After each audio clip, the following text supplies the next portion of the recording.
मैं समझता हूँ कि हज़रत उमर फ़ारूक रज़ी अल्लाह ताला अन्हु की शख्सियत के मुतालिक जो 4 मौजू हैं और जो 4 पहलू हैं, उन मौज़ूआत पर अगर आप एक एक 2-2 बातें पढ़ लें या सुन लें ना, और कुछ समझ आए या ना आए, ये बात ज़रूर समझ आ जाती है कि अल्लाह के नबी ने ये क्यों फरमाया था कि अगर मेरे बाद कोई और नबी होता तो फिर उमर होता। क्योंकि नबी के औसाफ, वो सलाहियतें जो अल्लाह के पैगंबर के अंदर हों, वो कोई आम सलाहियतें तो नहीं होती। लेकिन आपकी सीरत के चंद नुमायाँ पहलू ऐसे हैं कि उनको अगर एक हालत इत्तिदाल में पढ़ा जाए, समझा जाए, समझाया जाए, सुनाया जाए, तो हमें कम से कम ये बात ज़रूर समझ आती है कि अल्लाह ने उनको कैसी कैसी सलाहियतों से नवाजा था, उनका ज़ाहिर और बातिन कितना रोशन हो गया था।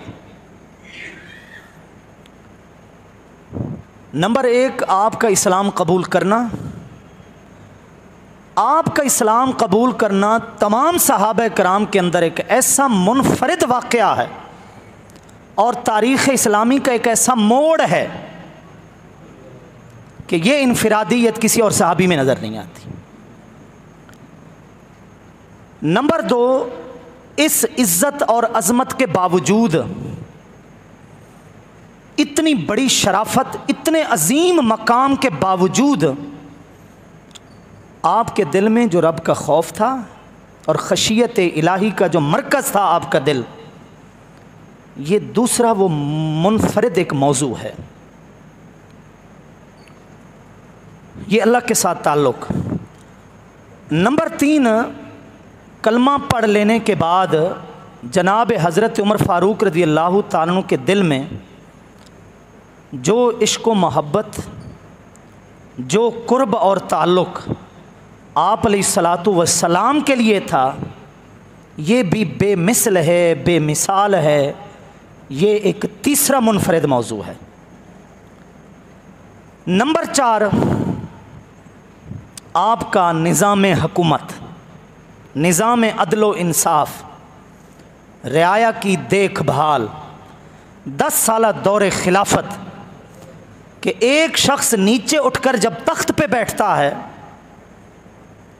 तो उसकी शख्सियत कैसी होती है, वो सब को साथ लेकर कैसे चलता है, वो दीन के हर महाज पर पहरा कैसे देता है।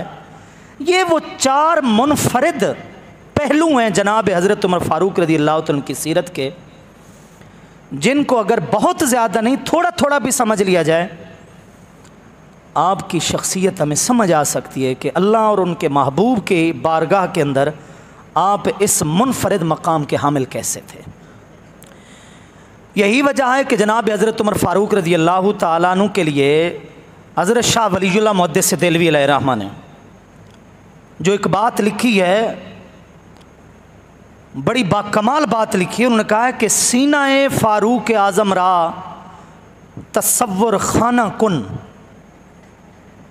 कि दर हाय मुख्तलिफ दारद व दर हर दरे साहिब कमाल नशिस्ता, फ़ारसी ज़बान के अंदर, कि हज़रत फ़ारूक आज़म रज़ी अल्लाह ताला अन्हु की सीरत का कुछ सिर्फ़ एक पहलू नहीं है जिससे तो वाकिफ़ हो।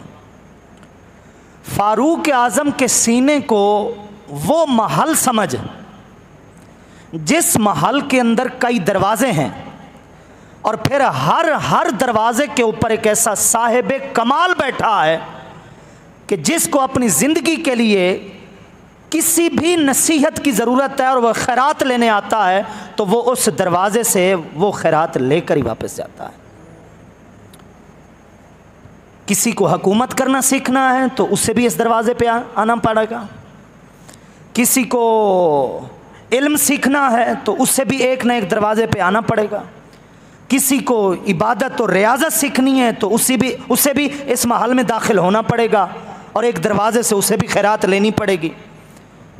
ये शाह साहब अलैहिर्रहमा की ज़बान में एक आपकी ज़ात की जो जामियत है, मुख्तलिफ पहलू हैं, वो सुनने के हैं, क्योंकि हमें सुनाया गया है बल्कि रटाया गया है। क्योंकि एक कसीर तादाद ऐसी है कि जिनको रटी रटाई बातों के सिवा तो कुछ आता नहीं है, तो जो उन्हें आता है बताते भी फिर वही हैं। फिर जो मुसलसल उन्हीं को सुनते हैं, किसी और को सुनते ही नहीं हैं, तो उनका भी दायरा उतना ही महदूद जितना सुनाने वालों का महदूद। हमने ये सोच रखा है कि हज़रत उमर फ़ारूक का मतलब ये है, जब आपका नाम है कि आपके हाथ में एक तलवार होती है और बस वो इजाज़त ले रहे होते कि हुजूर इजाज़त है मैं फ़लाँ की गर्दन उड़ा दूँ। हमने ये समझा है कि सारी उम्र उमर फ़ारूक ने काम यही किया है। लेकिन हज़रत शाह वलीउल्लाह मुहद्दिस देहलवी ये कहना चाहते हैं कि वो तो एक महल है। फ़ारूक आज़म की सीरत एक महल है जिसमें कई दरवाजे हैं, फिर हर दरवाजे के ऊपर एक साहिब कमाल बैठा है, जिसको जो लेना है आए महल में दाखिल हो और अपनी मंशा अपनी मर्जी के मुताबिक वो खैरात लेकर वापस जाए। उनकी ज़ात का कोई एक पहलू थोड़ी है, उनकी ज़ात के तो बहुत सारे पहलू हैं। इस्लाम कबूल करना, देखिए बात सुनिए, ये बात सिर्फ हम आम मुसलमानों की नहीं है, बड़े बड़े खवास भी इसमें शामिल हैं। और वो बात ये है कि हमें अपनी बका के लिए, कामयाबी के लिए, बारगाह खुदाबंदी के अंदर सुरखरू होने के लिए इस्लाम की ज़रूरत है, इस्लाम को हमारी ज़रूरत नहीं है। रब ने यहाँ तक अपनी कुदरत बयान कर दी कि इन यशा युज़हिबकुम यअति बिखल्किन जदीद वमा ज़ालिका अलल्लाहि बिअज़ीज़। अगर तुम्हारा रब चाहे तो जो मखलूक मौजूद है उससे सफ़े हस्ती से मिटाकर उसकी जगह एक नई मखलूक को बसा दे और देर भी ना लगे। अगर तुम्हारा रब चाहे तो कर सकता है। अल्लाह की इस कुदरत में हमें ज़र्रा बराबर भी शक नहीं है। जिन्होंने बार बार पढ़ा हो इन्नल्लाह अला कुल्लि शैइन क़दीर, उन्हें तो मज़ीद ये बात समझाने की ज़रूरत ही नहीं है। अल्लाह जो चाहे हर चीज़ पर वो कादिर है, बात ख़त्म। तो हमें इस्लाम की ज़रूरत है, लेकिन इस्लाम को हमारी ज़रूरत नहीं है। हम जैसों की तो वैसे ही ज़रूरत नहीं है, क्योंकि हमने तो इस्लाम से नफ़ा उठाया है, इस्लाम को नफ़ा पहुँचाया तो नहीं है। मैं अगर अपनी और अपने जैसों की बात करूँ कि हमने तो दीन से फ़ायदा उठाया है, दीन को फ़ायदा हमने पहुँचाया क्या है। लेकिन जनाब हज़रत उमर फ़ारूक रज़ी अल्लाह ताला अन्हु वो हस्ती हैं जिन्हें इस्लाम के लिए अल्लाह के रसूल ने अल्लाह से मांगा है, जिन्हें इस्लाम के लिए अल्लाह के महबूब ने अल्लाह से बार बार मांगा और किसी को नहीं मांगा। जो अल्लाह के महबूब ने अल्लाह से बार बार हाथ खड़े करके, हाथ फैलाकर उमर फ़ारूक को मांगा है कि अल्लाह मेरे दीन को ये उम्र दे दे। ये मैंने कहा वो कुछ इनफरादियतें ऐसी होती हैं जो बाकी सहाबा के अंदर नहीं पाई जाती। उनमें से एक ख़ास बात समझिए कि आपका इस्लाम कबूल करना एक अनोखा और मुनफरद वाक़या है।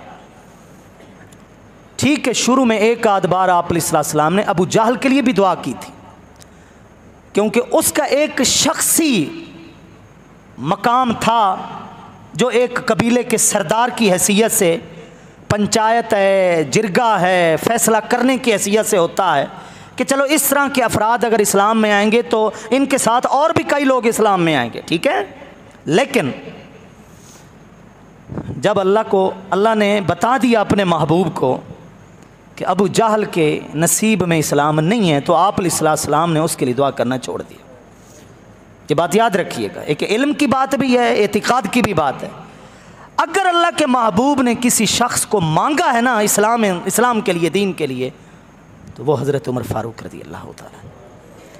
और अल्फाज देखें कि अल्लाहुम्मा अइज़्ज़िल इस्लाम बि उमर बिन ख़त्ताब, ऐ अल्लाह उमर बिन ख़त्ताब के ज़रिए मेरे दीन इस्लाम को मज़ीद इज़्ज़त दे। यानी उमर बिन ख़त्ताब का कलमा पढ़ना ये इस्लाम को भी बामे उरूज तक पहुँचा देगा। और हुआ भी ऐसा, हुआ भी।